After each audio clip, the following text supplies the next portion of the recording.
২০২৬ সনের ডিসেম্বর মাসে শেখ হাসিনা ফিরবেন বলে তিনি রয়টার্স নামক যে বিশ্বের প্রধানতম সংবাদ সংস্থা রয়েছে সেখানে ইন রিটেন লিখিতভাবে একটি সাক্ষাৎকার দিয়েছেন।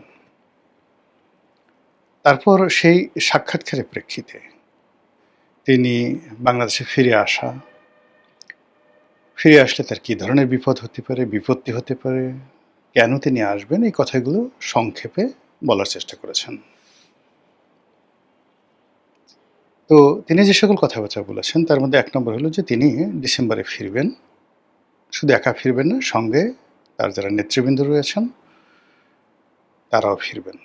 ১ তিনি আক্ষেপ করে বলেছেন যে বাংলাদেশ সরকার তাকে আনার জন্য বা তাকে ভারত থেকে ফেরত পাঠানোর জন্য চিঠিপত্র পাঠাচ্ছে। তো এ সকল চিঠিপত্র পাঠানোর দরকার নেই। আমি নিজেই আসছি। আচ্ছা।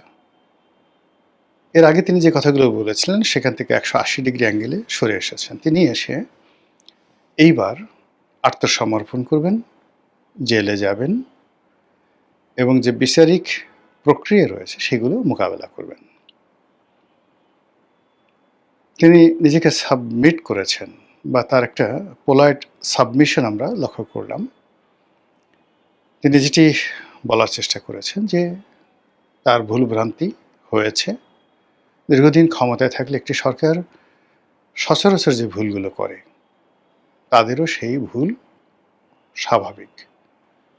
তিনি সরাসরি ক্ষমা চাননি, কিন্তু এই যে নিজেকে সাবমিট করেছেন, তারপর তিনি দেশের মাটিতে মরতে চাচ্ছেন, দেশের বিচার ব্যবস্থার প্রতি আস্থা স্থাপন করে তিনি বিচার বিভাগের কাছে আত্মসমর্পণ করতে চাচ্ছেন। এই বিষয়গুলো নিয়ে মানে তার যারা প্রতিপক্ষ তারা শুধুমাত্র যে বদনামগুলো করার চেষ্টা করছে, আরে না, সে ফিরবে না।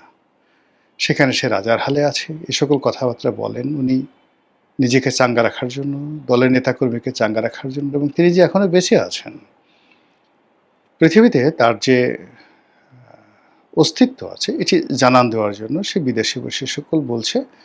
ফলে বাংলাদেশে যারা বিএনপির লোকজন আছেন, এনসিপি জামাতের লোকজন আছেন, অপেক্ষাকৃত যারা তরুণ, তারা অনেকটা সিনেমাটিক কায়দায় বলার চেষ্টা করছেন আপা আর আসবে না, আপার দিকে তাকিয়ে কোনো লাভ হবে না।